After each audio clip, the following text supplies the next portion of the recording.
Hey guys, welcome to my YouTube channel life education. तो आज हम बात करने वाले हैं आरआरबी पीओ मतलब स्केल 1 की सैलरी स्ट्रक्चर के बारे में।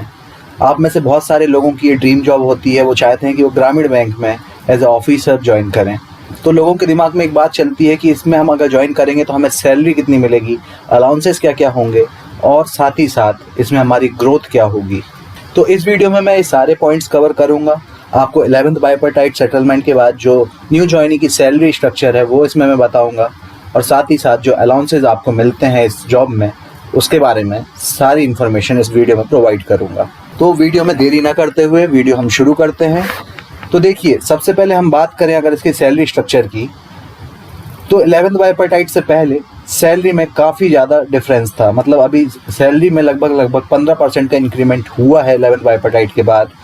तो इसमें जो सबसे पहले मैं आपको कुछ बता देता हूँ कि इस सैलरी में जो डिडक्शन दिख रहे हैं वो हर महीने नहीं होते हैं। तो इसमें होता यह है कि जब इस बैंक का एक रूल है कि जब कोई स्टाफ की अगर डेथ होती है ऑन ड्यूटी, मतलब अगर वो वर्किंग है और उसकी डेथ हो जाती है, तो जो बाकी के स्टाफ्स हैं उनकी सैलरी से भी 320 रुपये पर पर्सन डिडक्ट होता है, जिससे लगभग 10 लाख रुपए की राशि उस व्यक्ति के परिवार को दी जाती है। तो इसमें वो डिडक्शन भी शामिल है। लगभग ये जो सैलरी इसमें 3 या 4 लोगों की डेथ हुई थी, इस कारण से वो भी कटा हुआ है। और क्या था, और ये जो मई का महीना रहता है इसमें डीए भी कम मिलता है as compared to other months, इसलिए सैलरी थोड़ी सी कम आई है लास्ट मंथ के कंपैरिजन में। अगर लास्ट मंथ की बात की जाए तो ये सैलरी 50,000 प्लस थी। तो अब मैं आपको बताता हूँ कि ये सैलरी में क्या क्या चीज़ें इंक्लूड है। सबसे पहले हम बात करेंगे बेसिक पे की। तो देखिए, इनका बेसिक पे है 36,000।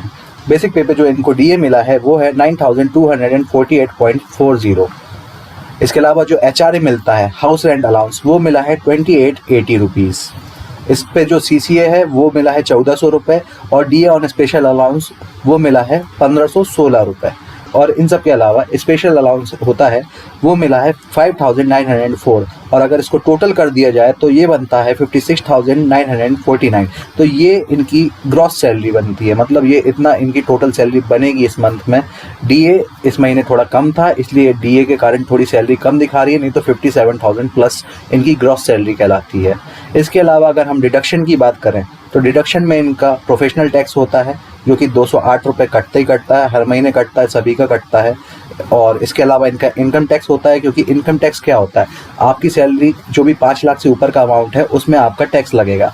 तो इनका हर महीने का 2420 रुपये टैक्स लगता है इनकम टैक्स पे। इसको आप बचा सकते हैं, अलग अलग तरीके होते हैं, टैक्स स्लैब्स अलग अलग होते हैं जिसमें छूट आप ले सकते हैं। उसके बारे में मैं फिर कभी और बात करूंगा। फिलहाल हम इनकी सैलरी स्लिप पर ही डिस्कशन करते हैं।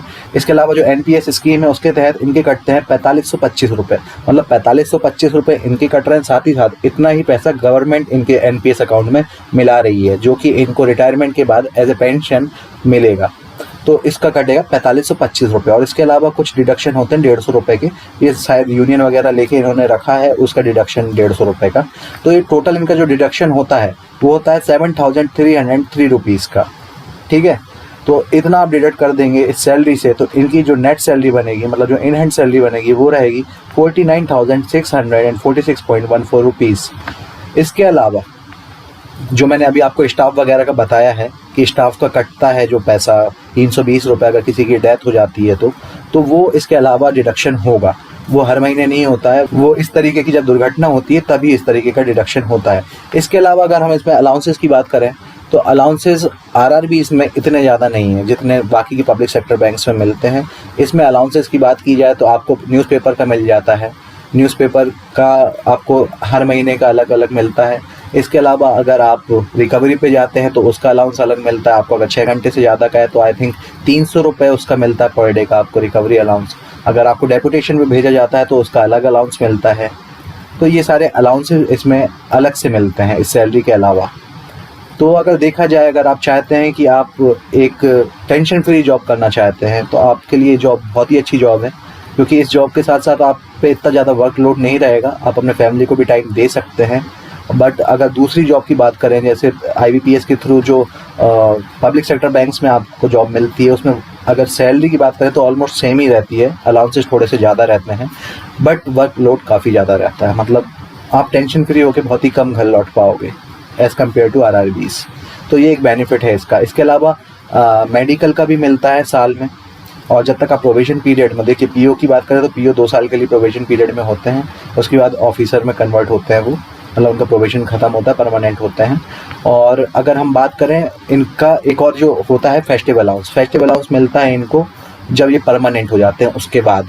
तो फेस्टिवल अलाउंस होता है इनकी ग्रॉस सैलरी के बराबर, मतलब जैसे इनकी ग्रॉस सैलरी हो रही 56,949, तो इतना पैसा ये एक बार में ले सकते हैं वहाँ से, फिर उनका साल भर में वो डिडक्शन होता रहेगा 12 महीने में डिवाइड करके। तो इस तरीके से भी लोग फेस्टिव एडवांस लेके भी उसको एफडी के तौर पे डिपॉजिट कर देते हैं, जिससे उनको उससे भी इंटरेस्ट मिलता है। तो ये हुई सब इनकी सैलरी की बात। अब हम बात करेंगे कि इसमें ग्रोथ कैसी है। तो देखिए ग्रोथ की बात करें तो आरआरबीज में as compared to public sector bank थोड़ा ग्रोथ स्लो है, बट आपको पता होगा कि आरआरबी स्केल 2 का भी एग्ज़ाम कंडक्ट कराता है, जिसके लिए आपको 2 साल एज ऑफिसर वर्क एक्सपीरियंस चाहिए। स्केल 3 का भी कराता है, जिसके लिए आपको एज ऑफिसर 5 साल वर्क एक्सपीरियंस चाहिए। तो आप अगर ये एक्सपीरियंस गेन कर लेते हैं तो आप डायरेक्ट उन एग्ज़ाम में बैठ के आप अपने आप का प्रमोशन करवा सकते हैं, मतलब अपने जो आपका डेजिग्नेशन है उसको बढ़ा सकते हैं। इसके अलावा अगर आप JIAB और CIAB निकाल लेते हैं तो आपको 2 साल का और जल्दी बेनिफिट मिल जाता है, मतलब जैसे 5 साल में अगर प्रमोशन हो रहा होगा तो आपको 3 साल में प्रमोशन हो जाएगा, साथ ही साथ 2 इंक्रीमेंट और लग जाएंगे। इस सैलरी स्लिप की बात की जाए तो इस सैलरी स्लिप में अभी तक कोई भी, ये जिनकी सैलरी स्लिप है उसमें कोई भी इंक्रीमेंट अभी तक नहीं लगा है, ये फ्रेश ज्वाइनिंग है। तो ये था इनकी सैलरी स्ट्रक्चर। बहुत ही जल्दी मैं क्लर्क का सैलरी स्ट्रक्चर भी लेके आऊँगा। और अगर आपको इन सब के अलावा JIAB या CIAB की इन्फॉर्मेशन चाहिए तो आप मुझे कमेंट सेक्शन पे ज़रूर बताएं, उसको मैं नेक्स्ट वीडियो में कवर कर लूँगा। और अगर आपको वीडियो पसंद आया हो तो लाइक करें, नहीं आया तो डिसलाइक करें, सब्सक्राइब नहीं किया चैनल अभी तक तो सब्सक्राइब करें। आज के लिए बस इतना ही, मिलते हैं नेक्स्ट वीडियो में। जय हिंद।